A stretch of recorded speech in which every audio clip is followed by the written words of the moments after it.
Assalamualaikum warahmatullahi wabarakatuh. Baik, kita lanjut lagi ke mata kuliah jaminan perangkat kualitas perangkat lunak di pertemuan 8. Jadi kemarin eh, kita sudah melaksanakan ujian tengah semester ya. Mudah-mudahan hasilnya sesuai dengan apa yang diharapkan.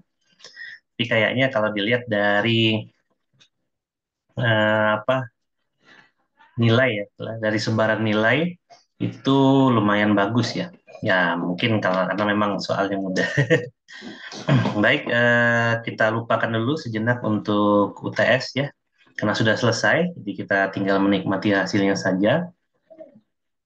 Lanjut di pertemuan 8, masih membahas mengenai jaminan kualitas pakat lunak. Yang waktu materi kita terakhir membahas tentang software quality shrine ya, yang bagian atas, yang pre project lah ya. Nanti kita akan membahas beberapa area di bawahnya, namun untuk area-area yang tidak terkait dengan software engineering atau di bidang keilmuan lain ya, salah satunya yang ada masalah human di bagian bawah dari shrine tersebut, itu kita akan tetap bahas tapi dalam satu pertemuan aja. Ya, dan itu nanti akan ada di pertemuan-pertemuan kita di akhir. Nah, yang paling penting dalam suatu jaminan kualitas perangkat lunak itu adalah pengujian perangkat lunak, gitu ya. Karena pengujian perangkat lunak itu merupakan dasar daripada perangkat lunak itu sendiri. Jadi mengenai software quality shrine yang kita bahas kemarin itu adalah hal-hal yang terkait mengenai SQA secara keseluruhan ya, software quality assurance dan quality control secara keseluruhan. Jadi kalau kita ngomongin kualitas perangkat lunak itu tidak terbatas sebenarnya hanya pada perangkat lunaknya saja, namun terbatas proses semuanya, ada manusianya, ada tools yang digunakan. Nanti kita juga akan membahas tools-tools yang digunakan dalam materi software testing implementation ya. Nah, untuk pertemuan 8 kali ini kita akan membahas mengenai ini terlebih dahulu apa? Software testing strategis gitu ya. Untuk software testing sendiri sebenarnya kita sudah pelajari di mata kuliah pengujian dan implementasi perangkat lunak ya. Namun kita coba ambil di sini dari sudut pandangnya bukunya Galin ya, untuk software testing strategis itu sendiri. Nah, di sini dalam bukunya Galin, kalau nggak salah ini itu ada di chapter 9 ya, bahwa pengujian perangkat lunak itu adalah suatu tools atau alat yang digunakan gitu ya untuk menguji perangkat lunak sebagai cara untuk mengontrol kualitas produknya. Nah, sebelum perangkat lunak itu diserahkan ke customer, diserahkan kemudian diinstal di customer. Nah, tidak kita lupakan bahwa dalam era development perangkat lunak modern saat ini, seringkali developer itu membagi ke dalam beberapa tahapan stage gitu ya, atau tahapan lah, biasanya dibagi tahapan karena di sini nanti akan ada stage lagi, ada definisi stage-nya, tapi stage yang dimaksud bukan tahapan yang saya maksud sekarang gitu ya. Jadi secara umum strategi development gitu ya, kita bisa katakan itu adalah strategi development membagi pengembangan perangkat lunak dalam 3 fase. Kita ngomong fase aja, phase gitu ya. Nah, fase pertama itu adalah fase development, di mana fase pengembangan aplikasi. Aplikasi bisa dikembangkan di lokal gitu ya, atau sudah di server, tapi servernya masih tahap development atau dev. Kemudian kita akan ubah ke lingkungan yang sebenarnya di fase transition, di mana biasanya dilakukan user acceptance test di situ, karena memang software sudah diinstal di tempat yang sebenarnya, namun memang data yang digunakan masih data dummy gitu ya. Dan yang terakhir itu di production. Jadi fase production itu adalah fase ketiga, di mana fase production itu adalah aplikasi yang nantinya akan digunakan oleh user. Jadi user akan mengakses aplikasi itu di fase production, bukan di fase development, atau bukan pula di fase transition gitu ya. Jadi sudah beroperasional perangkat lunak itu di fase production. Nah, ini adalah umum ya. Waktu itu kita pernah bahas juga ya di mata kuliah yang lain, terutama di mata kuliah software engineering atau RPM. Nah, di sini ya secara umum menurut bukunya Galin ya, rata-rata 24% dari anggaran dari proyek itu dialokasikan untuk pengujian. Jadi kalau perangkat lunak kita itu harganya 1 miliar, berarti 240 juta itu adalah alokasi untuk menguji perangkat lunak di bagian software testing, gitu ya. Maka software testing ini pun akan menjadi bagian daripada software quality shrine yang kemarin ya, di bagian pondasinya. Jadi teman-teman coba lihat slide yang sebelumnya. Teman-teman lihat di bagian, bukan di pondasi, di tiang ya. Jadi di shrine itu kan digambarkan ada pondasi, ada tiang, dan ada atap gitu ya. Nah, teman-teman bisa lihat ya di tiang, ya di tiang dari gambar software quality shrine, di situ ada software testing strategis gitu ya. Dan ada implementasi juga dari software testing strategi itu. Jadi memang 24% anggaran itu biasanya dialokasikan untuk pengujian. Jadi kalau harga perangkat lunak kita 1 miliar, ya memang 1 miliar itu kotor gitu ya, tidak bersih gitu ya. Karena di dalamnya itu ada dana yang kita pakai untuk operasional kita selama membangun perangkat lunak. Gaji programmer gitu ya, gaji developer, komputer, laptop, atau aset apapun yang digunakan oleh developer. Kemudian ada treatment gas, air ya secara spesifik, transportasi dan lain-lain, atau uang anggaran rapat dan seterusnya lah. Nah, 24% itu memang dialokasikan untuk pengujian. Jadi kalau misalnya perangkat lunak kita anggap aja 1 M, biasanya memang nggak 1 M, ya maksudnya memang 1 M, namun biasanya dianggarkan untuk pengembangan itu nggak 1 M juga, dia masa perusahaan nggak dapat apa-apa. Misalnya 750 juta gitu ya, maka 24%-nya itu dipakai untuk pengujian. Jadi pengujian ini adalah tahapan yang cukup penting juga ya dalam software development life cycle, di samping di tahapan requirement ya. Namun requirement yang paling penting tentu saja gitu ya. Tempat teman-teman saksikan waktu kita kemarin ada acara kerja praktek ya. Teman-teman bisa merasakan ya kesalahan requirement yang kalian lakukan selama proses kerja praktek itu membuat aplikasi yang kalian buat dan yang kalian laporkan pada seminar kerja praktek itu menjadi tidak berguna sama sekali. Ya.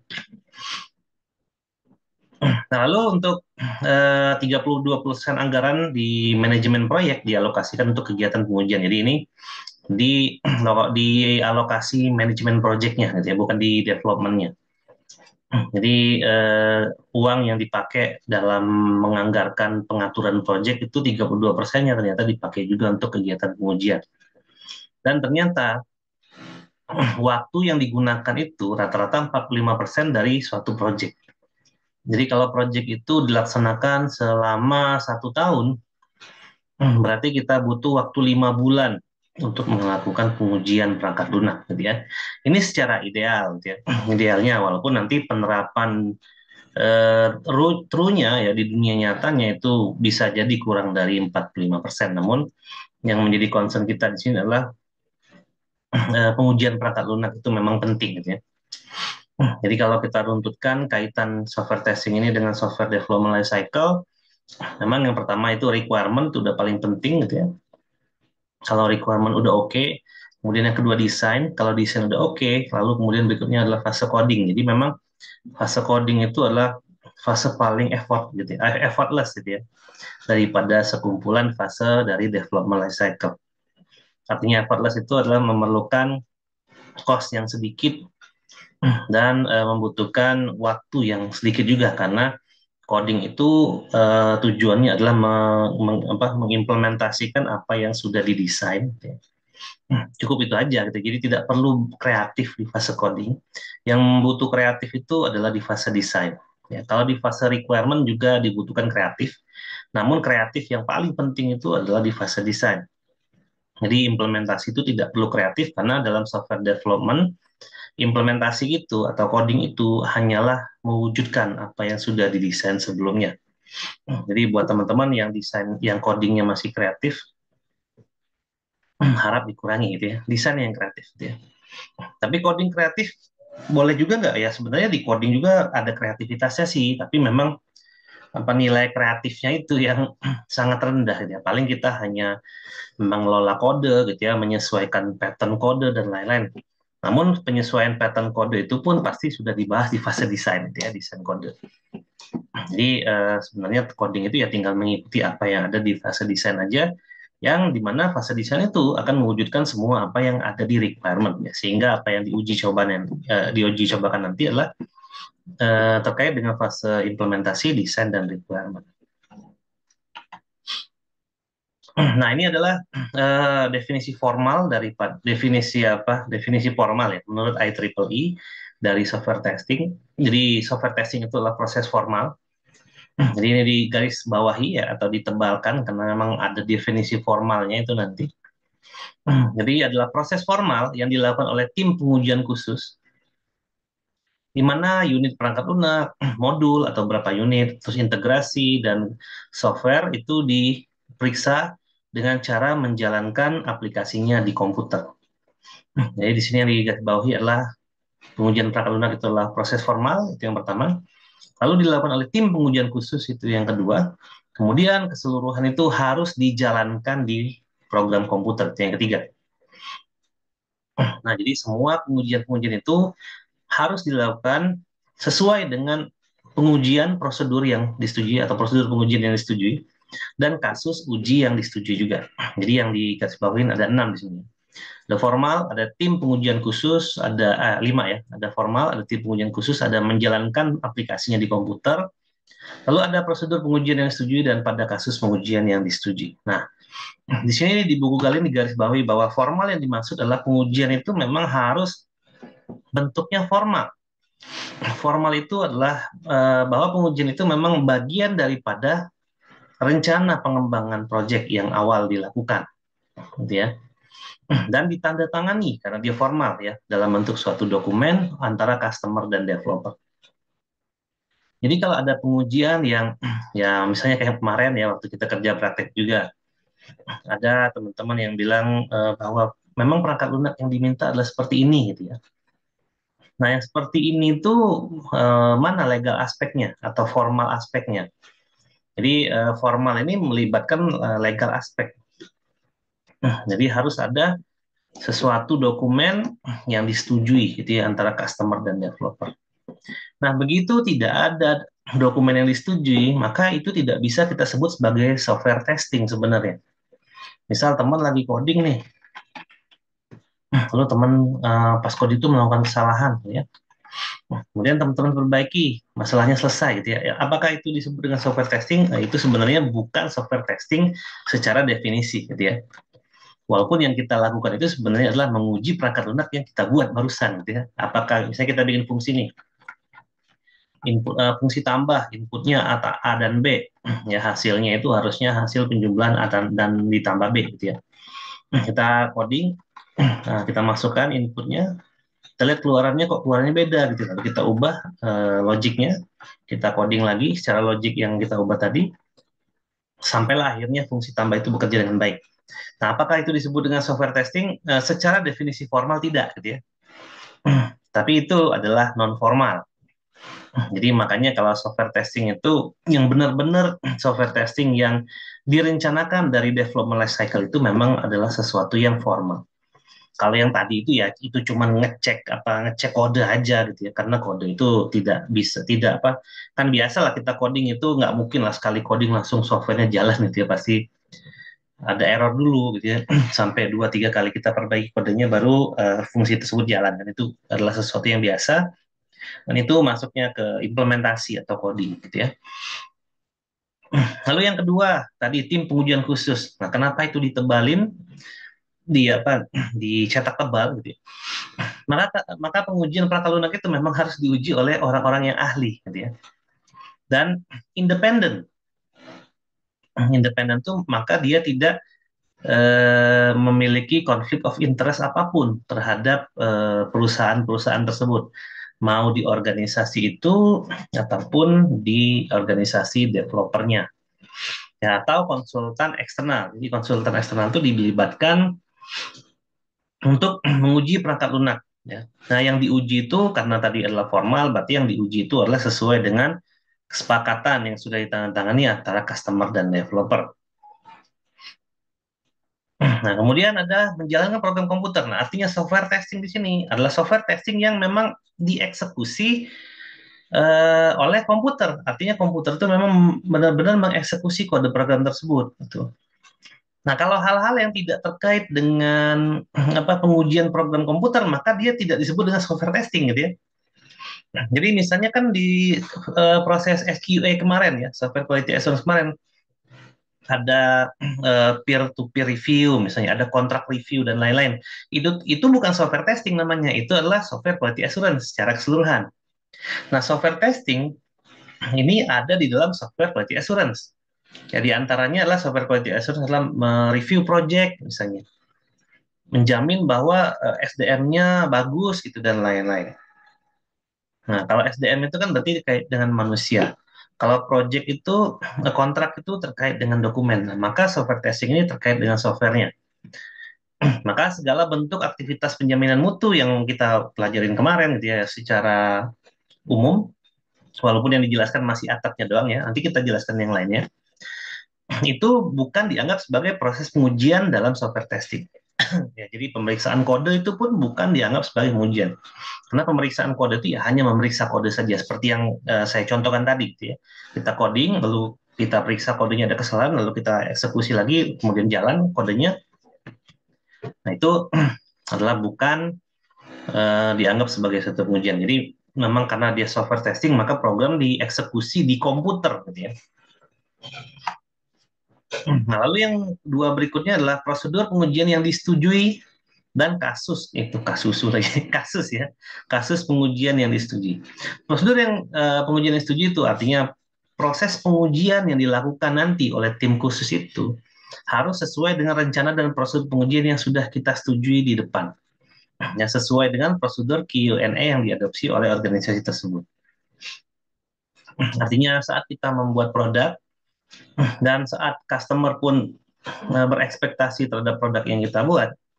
Nah, untuk memastikan apakah yang dibuat itu benar menurut user, maka ada nanti definition of done-nya. Itu yang sering saya singgung ya di mata kuliah RPL dan lain-lain.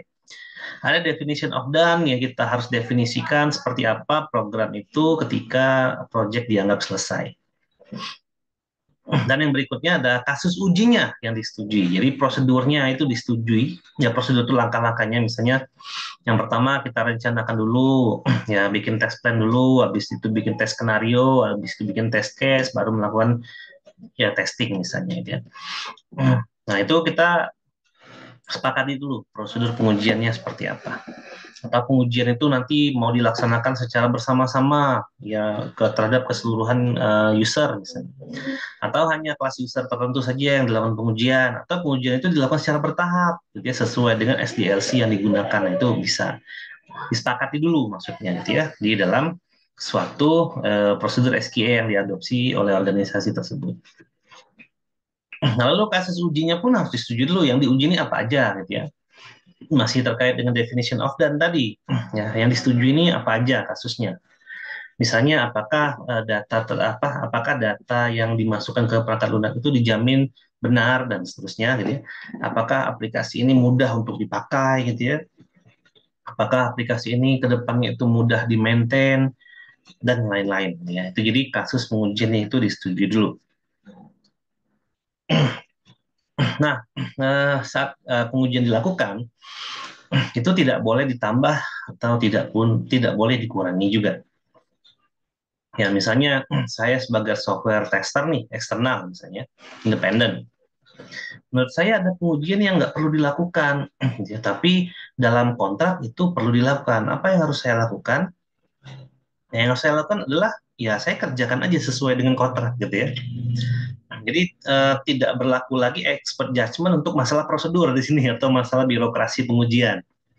Jadi kalau misalnya kita sudah sepakati nih bahwa pengujian ini perlu, kemudian saya tiba-tiba pihak ketiga datang, lalu saya mengkomentari bahwa itu nggak perlu, itu sebenarnya tidak boleh gitu ya.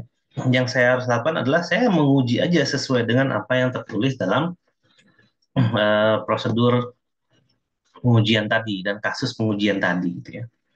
Lalu misalnya karena saya misalnya independen, lalu saya mengutarakan, wah kayaknya ada pengujian khusus yang dilakukan. Nah, itu sebenarnya juga tidak boleh, gitu ya.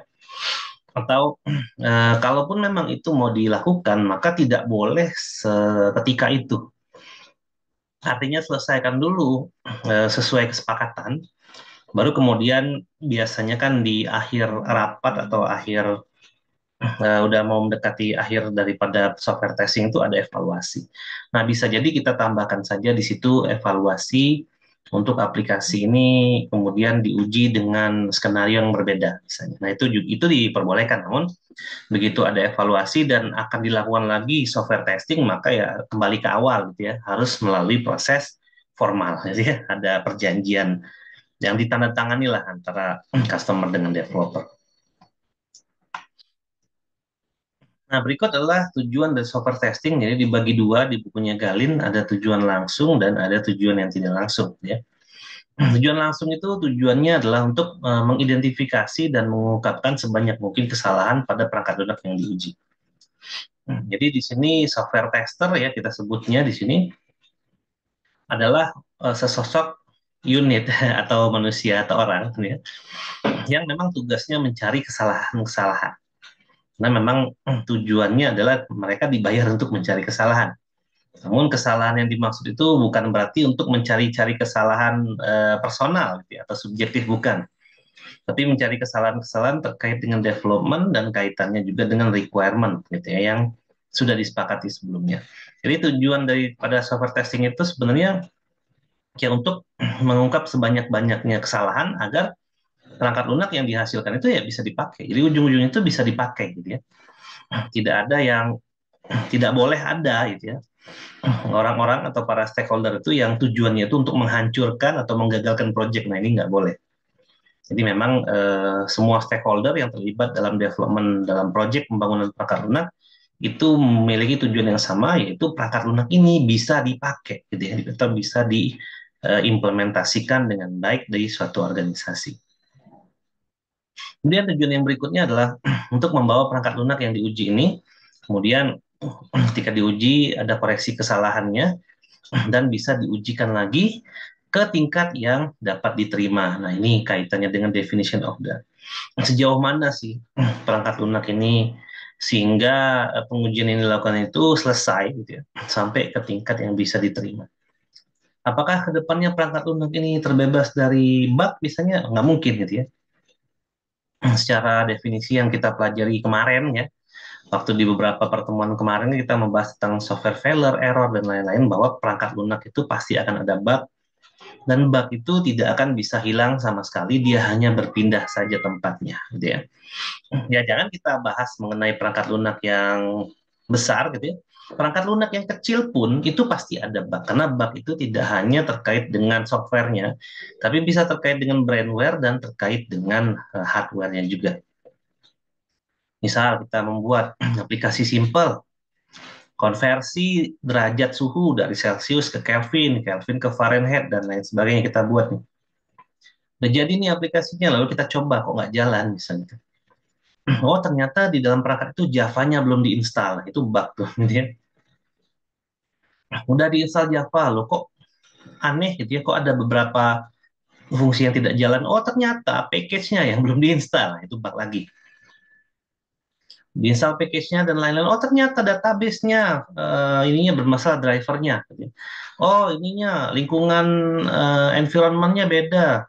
Ini tuh harusnya minimum Java versi 1.6 misalnya kan gitu-gitu ya. Udah, dan lain-lain. Misalnya kok nggak jalan, oh ternyata virtual memorinya harus gede. Oh ternyata spek komputernya minimal begini, dia i3 Intel misalnya. Oh minimal RAM-nya 8 GB, ternyata perangkat yang digunakan untuk instalasi itu cuma 8 GB ya, dan seterusnya lah. Ya. Jadi untuk skala perangkat lunak yang kecil pun gitu ya, pasti itu akan ada bug yang muncul ya. Jadi jangan jangan kita ngomongin perangkat besar pasti ada bug, yang kecil juga itu ada bug gitu ya. Lalu tujuan yang ketiga adalah untuk melakukan pengujian yang diperlakukan secara efektif dan efisien sesuai dengan anggaran dan penjadwalan. Kalau kita ingin ideal menguji perangkat lunak, ya itu pasti nggak akan ada habisnya. Ya seperti yang kemarin teman-teman lihat dari kerja praktek, seminar kerja praktek itu hanya 1 jam, gitu ya, dipotong hahaha gitu ya, pembuka, penutup, ya, terlambat dan lain sebagainya. Lalu dipotong lagi presentasi dari teman-teman dalam mempresentasikan perangkat lunaknya dan demo aplikasi. Ya efektifnya pengujian itu paling cuma setengah jam. Apakah setengah jam itu cukup untuk menguji perangkat lunak? Kalau kita ingin detail, itu pasti tidak cukup, gitu ya. Nah, dapat teman-teman lihat waktu seminar KP juga, bahkan ada dosen itu dosen itu kan berdua, gitu ya, dalam menguji KP. Ada satu dosen atau satu dua dosen itu ketika menguji KP itu mungkin dia tidak puas gitu dengan aplikasi kalian, gitu ya. Karena mungkin kesalahannya banyak atau errornya banyak, sehingga dia terus bertanya. Nah, sehingga penguji yang satu lagi itu nggak ada kesempatan buat bertanya, gitu ya. Nah, memang seperti itu. Jadi yang kita lakukan itu adalah pengujian yang efektif dan efisien sesuai dengan anggaran dan waktu. Jadi kalau kita dianggarkan, misalnya menguji itu 100 juta gitu ya untuk anggaran, ya itu kita paskan aja dengan anggaran 100 juta itu apa yang bisa kita lakukan untuk menguji perangkat lunak.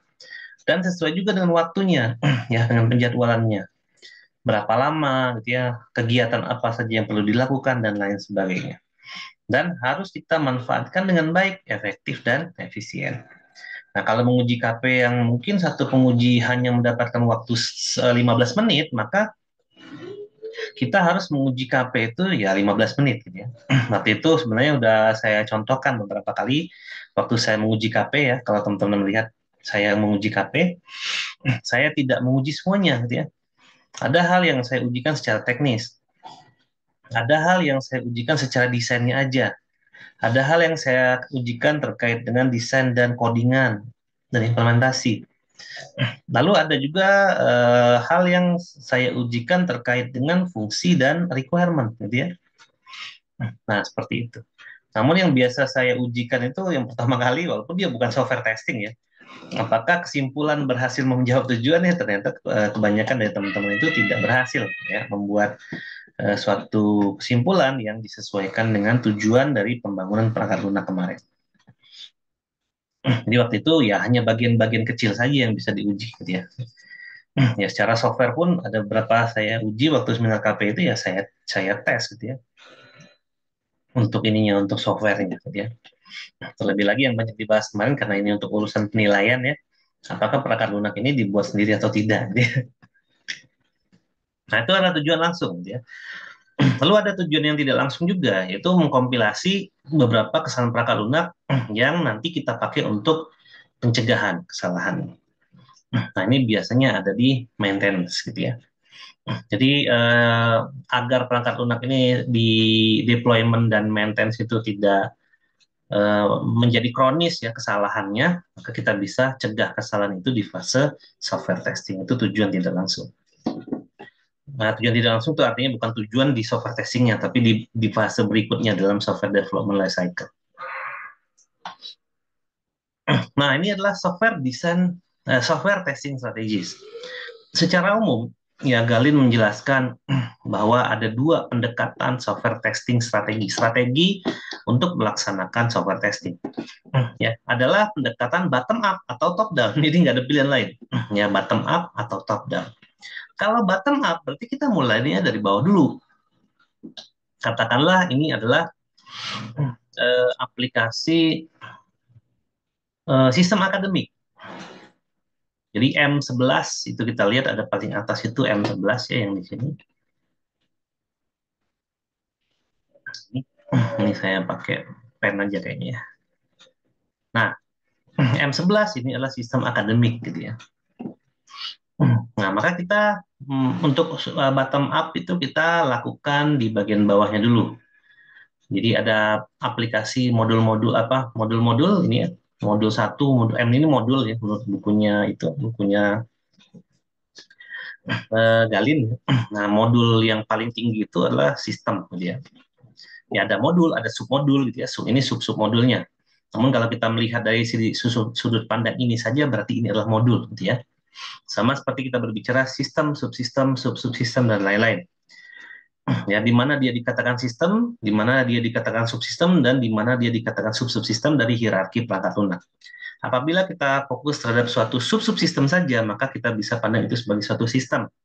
Karena sistem, sub-subsistem, subsistem itu juga sama-sama sistem, ya, tapi dia beda sudut pandang dan beda hierarki aja. Oke, katakanlah kita punya stage 1, ya, ada modul penjadwalan, misalnya, atau perwalian lah. Ini modul penjadwalan mata kuliah, modul 1, modul 2 itu plotting dosen, misalnya. Nah, lalu itu adalah modul-modul yang nanti terkait di modul 8. Modul 8 itu adalah sistem perkuliahan. Nah, berarti kan sistem perkuliahan itu membutuhkan plotting jadwal dan plotting dosen dulu. Nah, ini modul testing kita lakukan, kemudian kita lakukan integration testing, ini integration A. Oke, nanti ini kita lakukan juga modul 3, modul 4, modul 5, ini terkait dengan modul 9. Lalu modul 3, 4, 5, ini terkait dengan modul 8, ini adalah erat kaitannya dengan modul 9, ini kita sebut integration B, lalu ada modul 6, modul 7, modul 10. Ini integration C, lalu 9 dan 10 itu adalah terkait di modul 11 atau terkait tadi dengan contoh kita sistem akademik. Misalnya integration C itu adalah pembayaran, ya, sama perwalian, misalnya. Baru bisa modul 10 itu ngambil mata kuliah, gitu lah ya. Lalu kemudian disatukan sistem akademik. Nah, jadi kita mengujinya dari bawah, dari modul-modul atau fungsi-fungsi, gitu ya. Ya, seperti yang kita pernah pelajaran juga, kita tahu bahwa pengujian itu ada 4, gitu ya, atau 3 lah secara umum. Ada integration dan modul testing, ada unit dan modul testing, ada system testing, dan ada user acceptance test. Ya, komponen testing, sistem testing, sama user acceptance test. Komponen testing dibagi dua, ada integration dan modul testing. Sistem testing dibagi dua, ada subsystem testing dan sistem testing. Ada integration testing dan subsystem testing. Lalu ada user acceptance test, gitu ya.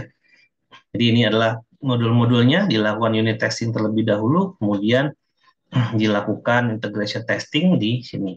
Ini juga M3, M4, modul 5, 43, 45. Ini dilakukan unit testing dulu, kemudian dilakukan integration testing di sini. Ini juga sama dan seterusnya. Nah, itu adalah bottom up. Kalau dari top down, maka kita mulai dari atas dulu, gitu ya. Lihat stage-nya itu berarti dari atas, bukan dari bawah.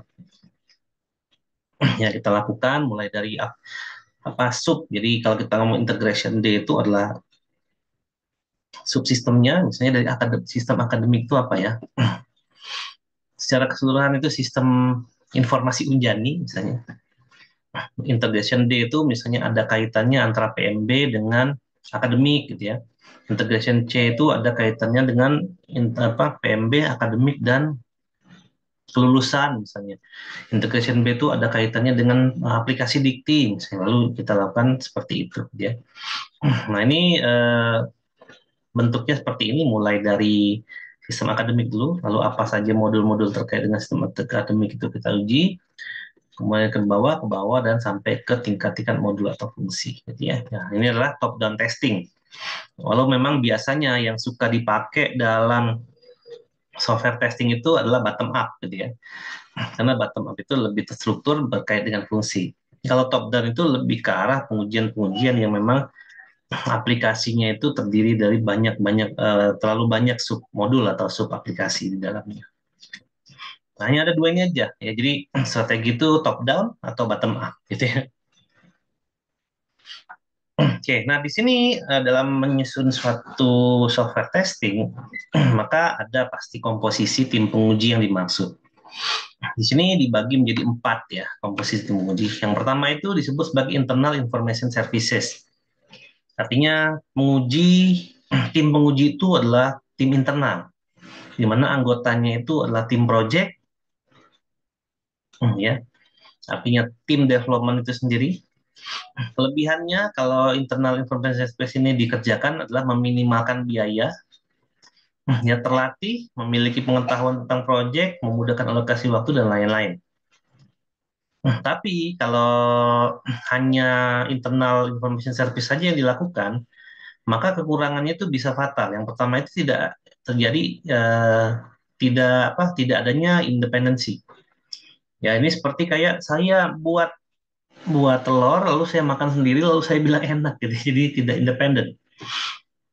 Atau saya bilang ibu saya yang masak, masak telur, saya anaknya makan telur itu, lalu saya bilang enak, itu juga tidak independen karena ada keterkaitan antara ibu dan saya kan itu. Dan juga tidak objektif. Ya ini kelemahannya. Memang biayanya murah karena kita tidak perlu meng-hire pihak luar dan lain-lain ya. Nah, lalu komposisi yang kedua itu adalah external information services. Berarti ini melibatkan pihak eksternal. Anggotanya siapa? Ada quality assurance, ada penguji profesional, penguji eksternal ya dan lain-lain yang memang ditugaskan untuk menguji perangkat lunak tersebut. Nah, kelebihan dari kita menggunakan external information service ini adalah memang pandangannya independen. Artinya memang dia itu menguji sesuai dengan apa yang dia harus ujikan.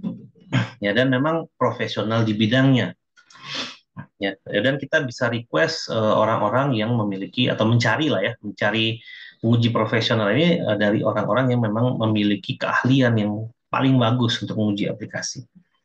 Nah, namun kekurangannya apa? Mahal tentunya ya. Membayar seorang profesional di bidang pengujian perangkat lunak itu mahal, gitu ya.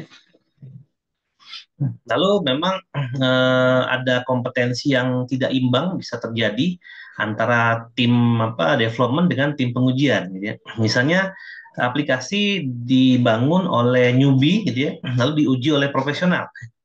Contohnya misalnya antara pengujian KP kemarin ya waktu kita seminar KP. Ya, usernya itu kan organisasi tempat kalian KP. Kalian adalah tim pengembangnya atau tim developmentnya. Lalu dosen penguji itu adalah penguji profesionalnya, gitu ya. Nah, kita bisa lihat bahwa dalam pengujian KP kemarin itu, antara kami para dosen yang kita sebut saja sebagai penguji profesional dengan kalian sebagai mahasiswa yang kita sebut saja sebagai tim pengembang yang memang masih baru, gitu ya, itu terlalu besar perbedaan kompetensinya, gitu ya.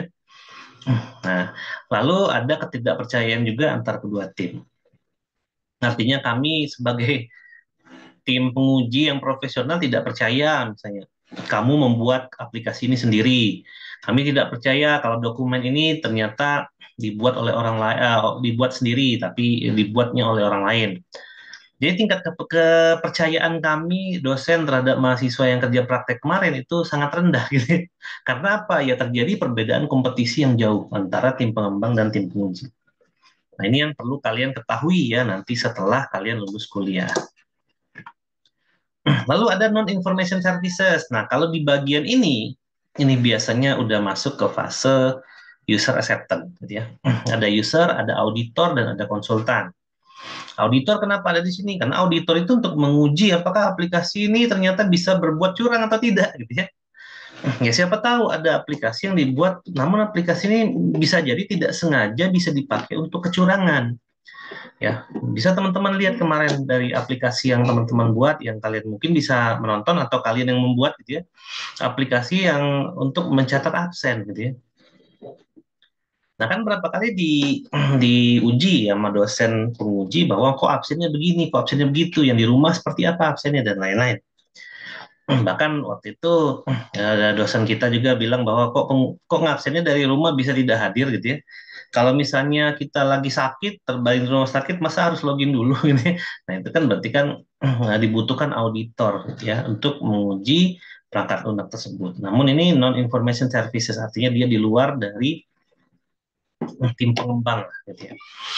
Nah kelebihannya itu pandangannya juga bisa lebih independen, lalu penilaiannya pun nanti independen dan dia bisa mengatasi kesalahan yang mungkin secara yang dilakukan tadi, dia internal atau eksternal itu belum berhasil dideteksi kesalahannya. Lalu kekurangannya adalah mahal, gitu ya. Meng-hire auditor dan konsultan itu mahal, meng-hire user pun mahal, gitu ya, karena memang dibutuhkan untuk di treatment. Gitu ya. Lalu bisa jadi tidak memiliki pengetahuan tentang informatika, jadi kesalahan yang mereka koreksi itu adalah kesalahan logik aja, tidak kesalahan kode program, gitu ya. Ya, terus bisa apa? Bisa memiliki pandangan-pandangan yang memang tidak sesuai dengan organisasi itu bisa jadi. Itu salah ya, bukan pandangan yang independen ya. Lalu yang keempat kombinasi. Nah, ini yang paling bagus ya dalam menguji perangkat lunak itu. Jadi melibatkan internal, eksternal, dan non-information services sebenarnya.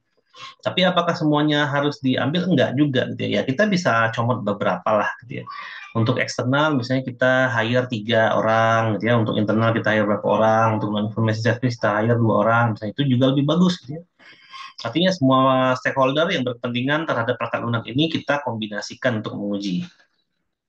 Nah, kelebihannya apa? Kemampuannya bisa beraneka ragam. Ada yang bisa nguji kodenya, ada yang bisa nguji proses bisnisnya, ada yang bisa nguji prosedurnya, ada yang bisa nguji prosesnya, dan lain-lain. Gitu ya. Ada yang menguji misalnya kayak kemarin bikin inventaris, berarti ada orang akuntansi tuh yang paham inventaris. Nah, dia bukan programmer, tapi dia non-information services lah ya. Yang nomor 3 itu yaitu konsultan atau auditor yang dia paham terhadap apa itu yang namanya inventory dalam sudut pandang akuntansi misalnya. Nah, itu bisa tuh gitu ya. Namun kekurangannya ya mahal ya. Terus penjadwalan pertemuannya susah karena setiap orang-orang yang terlibat itu internal, eksternal atau non information services itu memiliki jadwal yang suka berbeda-beda. Dan yang terakhir itu dia berbeda latar belakang, maka nanti pengujian itu seringkali tidak kondusif. Bisa nggak dijadikan kondusif? Bisa aja gitu ya. Ya itu tadi dengan penjadwalan pengujian yang memang bagus. Nah, dari pengujian perangkat lunak, faktor apa saja sih yang memang berpengaruh dalam pengujian perangkat lunak? Nah, di sini ada 15 kalau nggak salah ya. Kita cek. 15 faktor yang mempengaruhi kualitas pengujian perangkat lunak. Yang pertama adalah reliability. Nah, dari kata-katanya itu teman-teman udah pasti paham ya. Bahwa reliability ini menekankan suatu fungsi perangkat lunak harus sesuai dengan apa yang dibutuhkan oleh user dan dibuat dalam jangka waktu tertentu atau dieksekusi dalam periode tertentu. Nah, yang diinginkan dalam reliability ini adalah faktor reliability ini adalah perangkat lunak itu mampu mengeksekusi dan memvalidasi suatu proses dan hasil yang di-outputkan itu benar. Lalu yang kedua itu adalah authorization, ini menjamin data diproses oleh orang yang tepat, gitu ya. Jadi proses transaksi yang dilakukan itu diotorisasikan oleh orang yang tepat. Nah, orang seperti apa itu tergantung lagi dengan organisasinya. Misalnya dalam urusan absensi pegawai, siapa yang berwenang untuk absensi pegawai yaitu pihak HRD misalnya, Human Resource Development. HRD ya benar. Nah, ini sering terjadi nih kesalahan dalam pembuatan kerja praktek kemarin ya. Kebanyakan yang saya dengar itu admin gitu ya, si super admin, admin dan lain-lain, admin dan segala macamnya itu tidak terkait dengan authorization. Jadi teman-teman harus benar-benar memikirkan authorization ini. Ya misalnya dosen, tugas dosen tuh ngapain? Oh, dosen tuh input nilai, melaksanakan perkuliahan dan lain-lain. Lalu ada authorization mahasiswa, mahasiswa ngapain? Mahasiswa perwalian, kontrak mata kuliah, ya, verifikasi pembayaran dan lain-lain gitu ya. Berarti bukan admin, bukan admin mahasiswa, admin dosen bukan gitu ya, tapi memang user role terkait authorization. Nah, itu yang nanti akan menjadi faktor ya dalam suatu pengujian perangkat lunak. Ini menjadi poin-poin pentingnya. Lalu yang ketiga itu adalah file integrity. Ini penekanan pada data yang dimasukkan di aplikasi itu memang benar ya dan tidak dapat diubah tanpa suatu prosedur dan persetujuan tertentu gitu ya. Jadi tidak boleh kayak kemarin ada kita lagi login nih sebagai admin, misalnya admin yang menguasai semua aplikasi, tiba-tiba adminnya dihapus hilang, nggak bisa login lagi. Nah itu juga ada. Gitu ya. Kemudian ada beberapa data yang kayak kemarin yang saya uji kebetulan gitu ya, data aset inventory barang, ya tapi ada monitor tapi diminta masukin nomor rangka sama nomor mesin. Gimana caranya itu si monitor bisa punya nomor rangka dan nomor mesin gitu ya. Artinya kan tidak benar itu datanya gitu ya. Karena memang file integrity itu kan diminta data itu masuk ke aplikasi dan ketika masuk itu tidak bisa diubah tanpa proses dan persetujuan yang benar. Ya data yang diminta karena data yang diminta disimpan itu adalah data yang tepat dan benar gitu ya. Jadi kan nggak mungkin tuh data apa monitor ada nomor rangka, nomor polisi kan itu nggak mungkin. Kemudian yang keempat adalah audit trail, aplikasi yang dibuat itu bisa diaudit ya. Artinya bisa dibuktikan bahwa aplikasi itu tidak mengizinkan usernya berbuat curang, intinya itu, gitu ya. Nah, jadi mendukung proses-proses yang ada pada perangkat lunak yang tadi dibuat, lalu akurat yang bisa dilihat dari retensi kejadian. Nah, kemarin itu ada dari sisi faktor audit trail yang tidak memenuhi faktor pengujian. Itu kebetulan saya juga yang nguji gitu ya, aplikasi pemesanan tiket museum kalau nggak salah judulnya. Jadi di aplikasi itu ketika customer mau mesen tiket, tiketnya dicetak dulu baru bayar gitu ya. Nah, itu kan sebenarnya jadi aneh ya. Aplikasi itu berarti mengizinkan user itu berbuat jahat. Kenapa seperti itu? Karena nantinya user mau bayar atau tidak, tiketnya udah dicetak gitu ya. Artinya dia bisa gunakan tiket tersebut untuk dia masuk ke museum. Nah, selain itu tidak ada verifikasi mana user yang sudah bayar dan mana yang belum. Karena memang itu tadi urutan retensi kejadiannya tadi yang tidak akurat. Karena di mana-mana yang namanya etiket itu kita bayar dulu baru dapat cetakan tiketnya gitu ya. Nah, ini nggak kebalik. Tiketnya dicetak dulu baru bayar. Nah, itu kan berarti akan menyusahkan bagian-bagian terkait dengan manajemen tiket itu untuk melakukan rekap, verifikasi dan seterusnya. Kemudian yang kelima, continuity of processing, menekankan kemampuan untuk meneruskan proses. Berarti kalau ada aplikasi itu misalnya form itu ternyata yang harus diisi adalah nomor telepon, ternyata nomor telepon bukan dimasukin tapi memasukkan suatu string, maka itu tidak diizinkan. Nah, gitu-gitulah gitu ya. Kemudian kalau ada kekurangan dalam satu pemrosesan, ada informasi yang ditampilkan bahwa ada yang kurang untuk ke proses selanjutnya, maka lengkapi dulu di proses sebelumnya. Nah, gitu-gitu. Ya, termasuk nanti kalau ada kesalahan-kesalahan apapun itu ada feedbacknya dan menyebabkan aplikasi itu tidak crash atau tidak error. Itu adalah continuity of processing. Lalu yang keenam adalah service level. Ini adalah hasil yang diinginkan didapat dalam waktu yang diinginkan user. Misalnya input data yang diinginkan itu kurang dari 0,5 milisecond misalnya. Nah, itu kita harus akomodasikan ya. Kemudian untuk proses backup dan recovery, ya input output dan lain-lain itu adalah harus sesuai dengan keinginan user dan memang harus sesuai juga dengan sumber daya yang ada. Misalnya aplikasi itu diupload di cloud misalnya, kita nyewa hostingan ada cloud server, tapi cloud servernya yang paling murah, gitu ya, yang harganya cuma 100.000 sebulan, tapi aplikasi itu dipakai oleh 10.000 orang misalnya, ya pasti nggak nampung gitu ya. Ya harus sesuai dengan keinginan user, misalnya 0,5 milisecond untuk input data, tapi sesuaikan juga dengan sumber daya yang ada, gitu ya.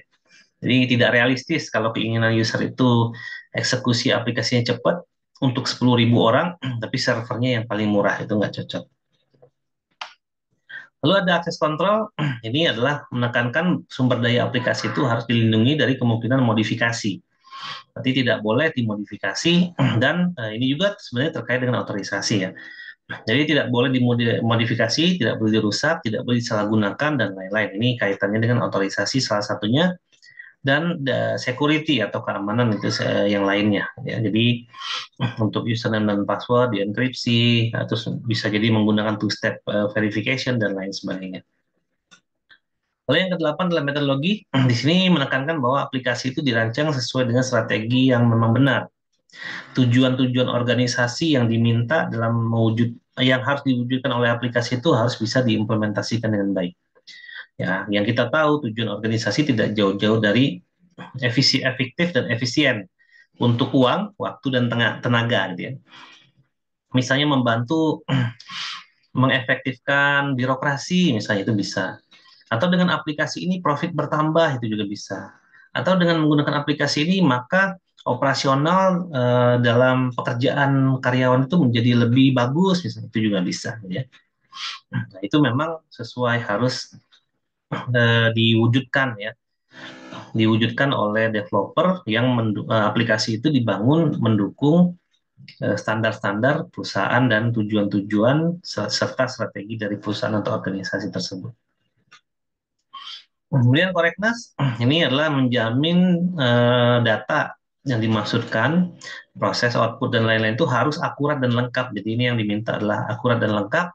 Kalau reliability yang di atas itu yang dimaksudkan adalah benar. Jadi benar, akurat, dan lengkap itu ada di correctness. Lalu ease of use ini mudah digunakan, artinya di sini ditekankan pada seberapa mudah ya usaha yang dilakukan oleh user untuk belajar mengoperasikan aplikasi itu, menyiapkan input dan seterusnya, dan menerima output. Nah, biasanya ease of use ini terkait dengan usability ya dalam kualitas macOS atau kualitas perangkat lunak yang lain. Yang ke-11, maintainable, menekankan pada sesuatu kemudahan dalam pengembangan aplikasi ini ke depannya, misalnya standar kode, ya misalnya eksekusi kode yang baik, logik yang benar dan lain-lain. Ya, di mana memang yang diinginkan itu adalah meminimalisir kesalahan-kesalahan yang terjadi dan kalau aplikasi ini ke depannya ingin dikembangkan itu jauh lebih mudah. Dan yang nomor 12 adalah portable, itu menekankan pada konfigurasi perangkat lunak ini ya. Dari perangkat lunak terhadap lingkungannya. Apa saja lingkungan itu bisa macam-macam, bisa hardware, bisa jaringan dan seterusnya. Ya, bisa operation sistemnya dan lain-lain. Portability itu adalah salah satu faktor yang harus dicapai dalam pengujian perangkat lunak. Ini pengujian perangkat lunak secara umum ya, bukan SQA aja. Kalau macOS kemarin itu lebih ke arah sama sih, macOS Quality itu ke pengujian perangkat lunak juga. Namun SQA yang keseluruhan itu ada di Software Quality Shrine yang kemarin. Lalu 13 adalah coupling, itu berarti usaha yang dilakukan untuk menghubungkan suatu sistem dengan subsistem lainnya atau subsistem dengan subsistem lainnya di lingkungan aplikasi tersebut. Jadi ada nilai couplingnya. Jangan sampai kita membuat aplikasi besar, lalu semua kegiatan itu bisa dilakukan di situ, itu nggak boleh. Jadi perangkat lunak itu harus bisa kita breakdown, ya. Misalnya sistem informasi Unjani terdiri dari 9 subsistem.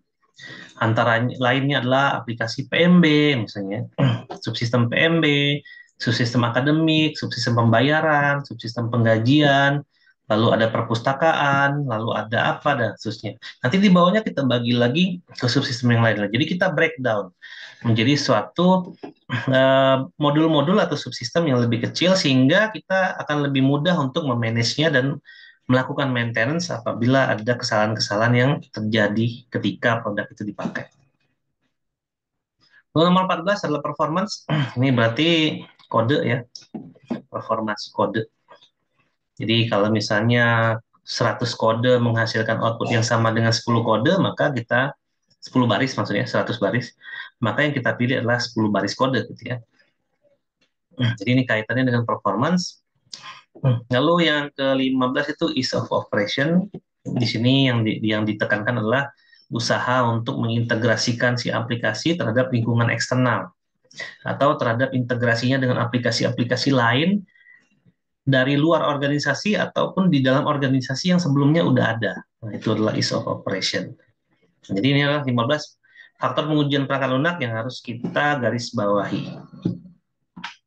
Nah, secara teknis, pengujian perangkat lunak secara umum itu adalah ada perencanaan pasti, kemudian ada pembuatan test case, lalu kita laksanakan testingnya, terdiri dari tadi yang sudah saya perkenalkan juga di awal, ada unit testing dan modul testing, ada subsystem integration testing, dan ada sistem integration testing, kemudian ada user acceptance test, dan ada pengujian dokumentasi.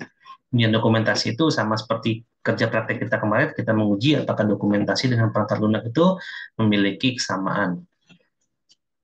Nah, ini untuk secara detailnya akan kita bahas di pertemuan software testing implementation ya, atau action. Kita software testing action ini baru strateginya aja. Baik, seperti itu ya video kali ini dan pertemuan kita kali ini. Semoga kita dapat memahami apa yang ada di dalam makna di bukunya Galin. Jadi kalau kalian ingin baca lengkap, boleh baca langsung di bukunya Galin ya. Itu lengkap banget dan mudah dimengerti bahasanya.